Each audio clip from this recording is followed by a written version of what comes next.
welcome back to Style Me Jen. Today's topic is, should you get blonde hair? I'll be using Kristen, Stewart, and Bebe Rexha today as examples to explain why these ladies can pull off blonde hair so well. I'll be talking about some very specific features that these two ladies have in common and why these features make them such suitable candidates for blonde hair. So if you're interested, make sure to stay tuned till the end.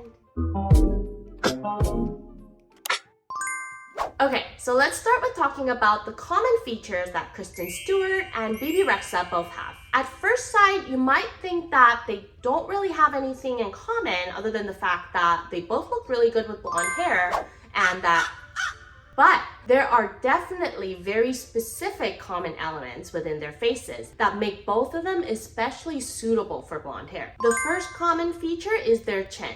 Let's look at Kristen Stewart first. Kristen looks like she has a slightly long face, but that's because there's an element that makes her face appear especially longer than it actually is, and that's the shape of her chin. She has a pretty long and pointy chin, and the distance from the bottom of her lips to the end of her chin is on the longer side. If we compare Kristen to her co-stars from Charlie's Angels, you can see that the shape of Kristen's chin is much pointier and it's longer in length as well. Let's take a look at Bebe Rexha as well. When we look at photos of Bebe taken with bright flashlights, you can see how her chin is always naturally highlighted because of how the angle of her chin protrudes forward. Whether it's the length of the chin or how it protrudes, you'll notice that your eyes are naturally drawn to both Kristen's and Bebe's chin area, and it becomes especially noticeable when they smile. Having a pronounced chin is not a bad thing at all. People actually get chin implants or chin augmentations to artificially make their chins more pronounced because it adds dimension to your face and it also makes your profile look more proportionate. It's just that when the chin is pronounced more so than the average, then it tends to draw unnecessary attention or focus to the area.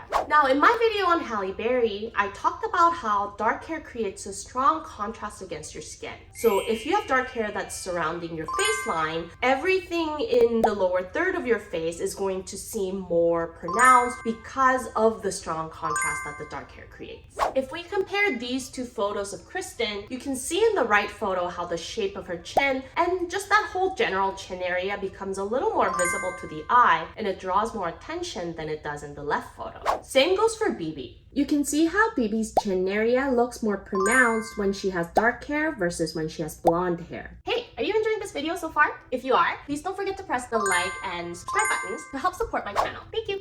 Another common element of Kristen and Bebe is that they can both handle bold eye makeup really well, and it just doesn't look that excessive on them. Instead, bold eye makeup on these faces end up making them look more edgy, and it makes them stand out from the crowd. But because Kristen and Bebe have pronounced chins that naturally draws the eye or the attention, the focus is dispersed between the eyes and the chin.